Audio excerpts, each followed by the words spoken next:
a very important appeal. Sign the online petition asking Leo X to declare Benedict XVI impeded from office and to open the relative trial. I'll put the link in the description. By now, many people are more or less aware of the silent deception that has taken place within the Catholic Church. Namely, that Pope Benedict never validly renounced being Pope, so Bergoglio was invalidly elected, which has resulted in more than 12 years of Gnostic devastation. A true tragedy for the Church and for souls there. Why is it essential to collect as many signatures as possible? Because the more we are, the stronger the pressure we can exert, let's say, on the institutions, because a small and insignificant drop by itself can do nothing. It evaporates, but many drops make an ocean. So no excuses. I've read everything on social media. People who are scandalized by the Gnostic profanations that have been rampant everywhere lately who complain.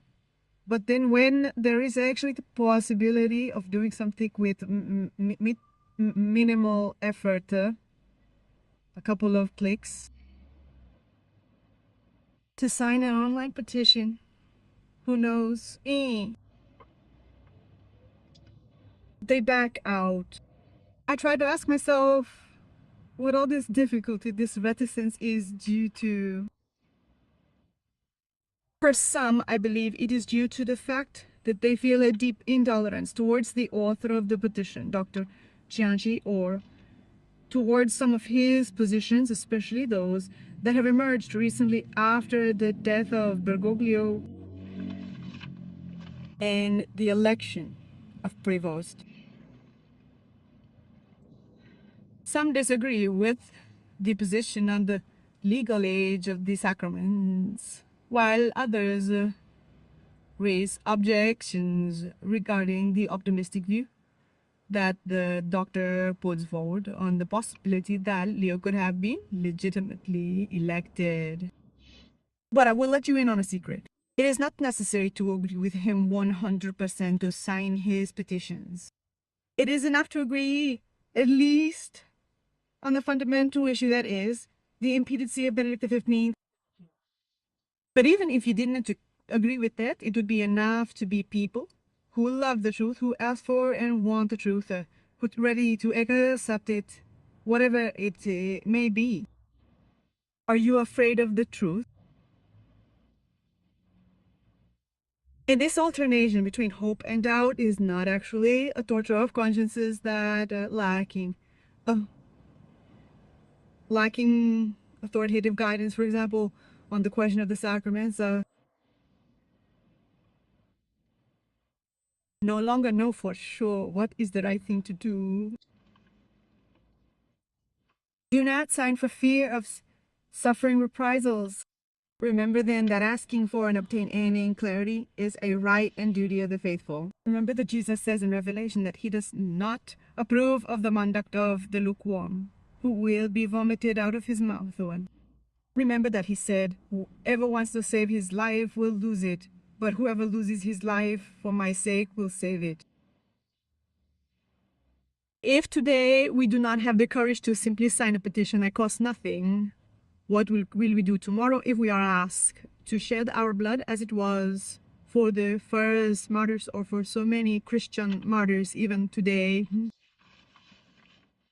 Then there are those who say it's useless, but who says so? First of all, we don't have a crystal ball, but then the virtue of hope, where is it? Of course, if a question is not asked, it cannot be answered regardless. Only the act of asking a question can obtain an answer.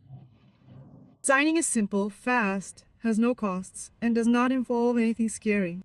For those who are a bit clumsy with computers, I'll also put the link to the video tutorial on how to sign in the description. Remember to confirm your signature via the email that you will receive after following the procedure. And if it doesn't arrive, check your spam folder. to make sure it hasn't ended up there by chance. It is also important for a non-Catholic to sign. For what reason?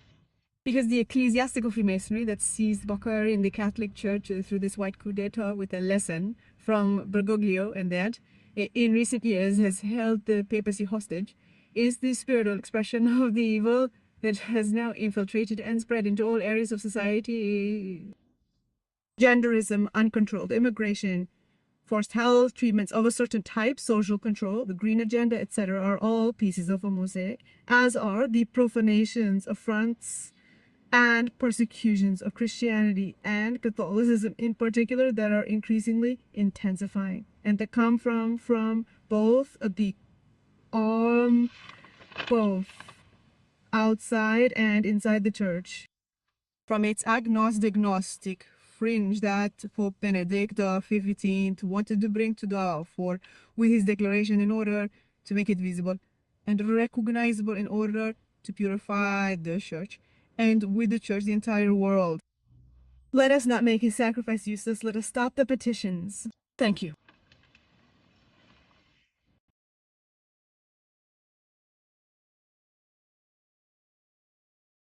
Public petition to His Holiness Pope Leo XII. We beg you to declare the see of Benedict XV impeded and to open the relative process.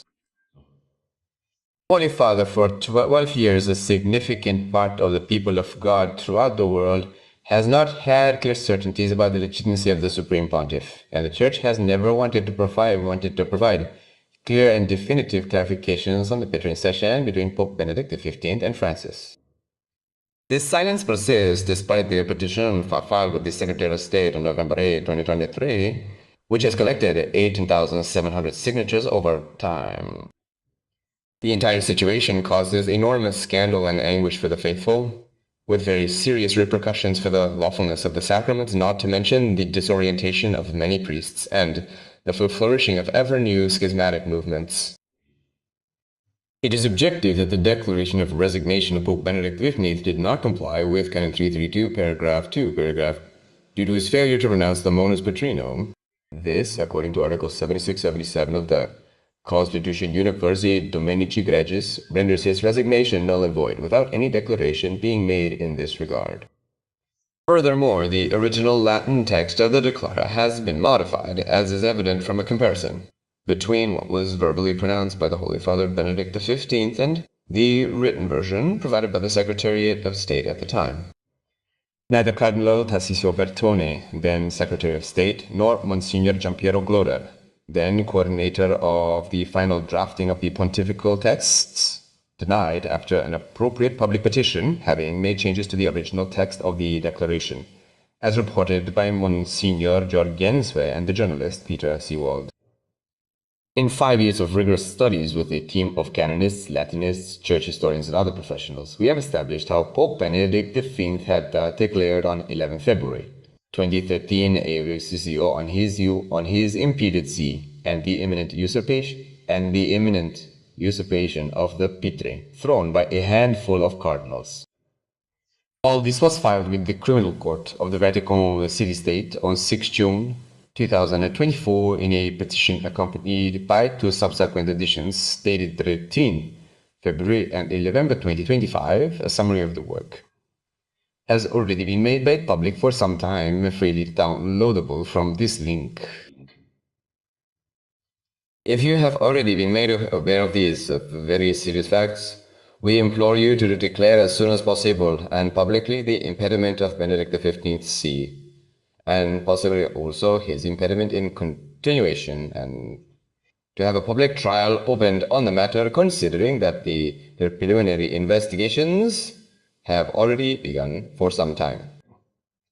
We also implore you to make public the report drawn up at the end of the 2025 conclave, according to Article 70 of the Universi Dominici Gregis, to make it clear whether his election took place only through the vote of all 133 cardinals who participated, or whether there was a reconfirmation by only the 25 cardinal electors appointed before 2013, as some rumors would suggest. Certain of being welcomed by your paternal goodness, We allow ourselves to address this heartfelt appeal to you on the basis of the rights and duties of the faithful, considering the very serious risks of a spiritual nature for the salvation of souls resulting from this no longer sustainable uncertainty. With the assurance of our highest consideration, Andrea Cionci and the following signatories.